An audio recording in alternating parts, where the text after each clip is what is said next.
Given graph between stopping potential and frequency. यहाँ चाहिँ stopping potential र फ्रिक्वेन्सी बिचको ग्राफ दिएको छ अनि यहाँ दुईटा मेटेरियल्सको ग्राफ दिएको छ। यो M1 एउटा मेटेरियल M2 अर्को मेटेरियल हो। अब यहाँ के भन्दा चाहिँ सुरु क्वेसन भन्दाखेरि why slope is same for both material M1 and M2 भनेको छ। यिनीहरूको स्लोप चाहिँ किन सेम छ भनेको छ। अब यो पहिला यिनीहरूको रिलेसन निकाल्यौँ है हामीलाई एनर्जी भनेको 1 को लागि है 1 को एन्सर। एनर्जी भनेको HF माइनस फाइ भनेको HF नट फाइ भनेको HF नट भनेको energy is equal to H भनेको प्ल्याङ्क्स कन्स्टेन्ट, F भनेको फ्रिक्वेन्सी माइनस फाइ भनेको वर्क फङ्सन। यो चाहिँ मेटेरियलमा डिपेन्ड गर्छ। M1 को छुट्टै वर्क फङ्सन हुन्छ, M2 को छुट्टै वर्क फङ्सन हुन्छ। अब एनर्जी भनेको EV नट भोल्टेजसँग रिलेसन निकाल्नु छ नि त फ्रिक्वेन्सीको, त्यही भएर यहाँ भोल्टेजको टर्ममा एनर्जीलाई लेखेको EV नट। V नट भनेको स्टपिङ पोटेन्सियल, E भनेको इलेक्ट्रोन भइहाल्यो, HF माइनस HF नट यो नलेख्दा पनि हुन्छ, कन्स्टेन्टै हुन्छ यो फाइ होइन। अब यहाँ V नटलाई एक्लै राखौँ यता H/EF minus HF naught by E। यो इलेक्ट्रोनको चार्जलाई उता पठाइदिएको यस्तो भयो।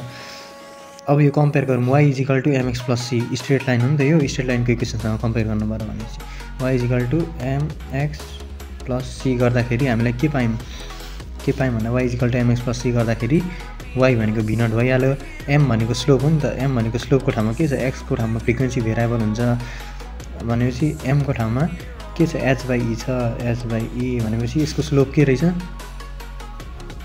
स्लोप भनेको h/e रहेछ। अब h भनेको प्ल्याङ्क्स कन्स्टेन्ट, E भनेको इलेक्ट्रोनको चार्ज, दुईटै कन्स्टेन्ट हो नि, प्ल्याङ्क्स कन्स्टेन्ट पनि एउटा कन्स्टेन्ट भ्यालु युनिभर्सल कन्स्टेन्ट, यो पनि कन्स्टेन्ट भ्यालु दुईटै। सो यो दुईटै कन्स्टेन्ट भएकाले यिनीहरूको डिभाइड गर्दा पनि कन्स्टेन्ट आउँछ, त्यही भएर दुईटै मेटेरियल्सको लागि स्लोप चाहिँ कन्स्टेन्ट भएको हो भनेपछि therefore since slope for both material is h/e, so it is constant for both। यो 1 नम्बरको एन्सर सक्यो। अब 2 नम्बर हेर्छु नि। 2 नम्बरमा के भनेको छ भन्दाखेरि for which material the emitted electron will have greater kinetic energy when frequency is constant. Kinetic energy चाहिँ कुन चाहिँको ग्रेटर हुन्छ जब फ्रिक्वेन्सी चाहिँ कन्स्टेन्ट हुन्छ भनेको छ। अब त्यो हेर्नु पऱ्यो हामीले।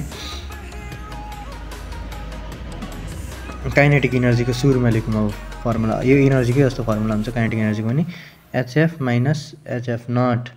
अब फ्रिक्वेन्सी त कन्स्टेन्ट दिएको छ, फ्रिक्वेन्सी कन्स्टेन्ट दिएको छ है, फ्रिक्वेन्सी कन्स्टेन्ट दिएको छ भनेपछि काइनेटिक एनर्जी भनेको यो पुरै टर्म यो H पनि कन्स्टेन्ट हो, F पनि कन्स्टेन्ट भयो नि त। अब काइनेटिक एनर्जी भनेको H पनि कन्स्टेन्ट F पनि कन्स्टेन्ट भनेपछि यो के लेख्दिउँ यसलाई, कन्स्टेन्ट हो नि त, कन्स्टेन्ट माइनस HF नट। अब भनेपछि केमा डिपेन्ड गर,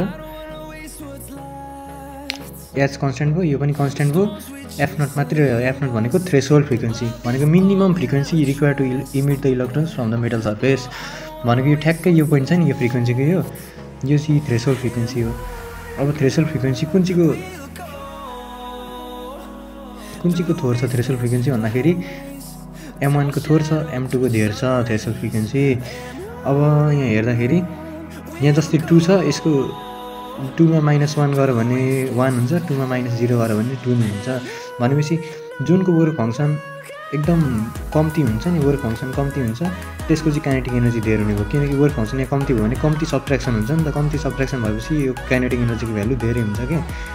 जस्तै कि एक्जाम्पल सहितै यसको वर्क फङ्सन मानौँ यहाँ 2 छ, यहाँ 3 छ अरे भनेपछि यहाँ यो सपोज 5 छ अरे, यो यसको भ्यालु 2 भयो अरे। सपोज 5 - 2 गर्दाखेरि यसको भ्यालु कति आउँछ, 3 आउँछ, अनि यसको 5 - 3 अर्कोको M2 गर्दाखेरि 5 - 3 गर्दाखेरि 2 आउँछ भनेपछि यो धेर भयो भने यो काइनेटिक एनर्जी थोर हुन्छ, थ्रेसोल्ड एनर्जी थोर भयो भने काइनेटिक एनर्जी धेर हुन्छ। त्यही भएर सिन्स अब यहाँ कसको थ्रेसोल्ड एनर्जी फ्रिक्वेन्सी थोर छ, यसको थोर छ नि M1 को, since threshold frequency of F naught for M1 is less, so kinetic energy is greater, so it's kinetic energy is greater भन्दै न लु भाइ। यति भएपछि यो 2-3 मार्क्समा सोधिरहेको हुन्छ यो एकदम इम्पोर्टेन्ट क्वेसन हो।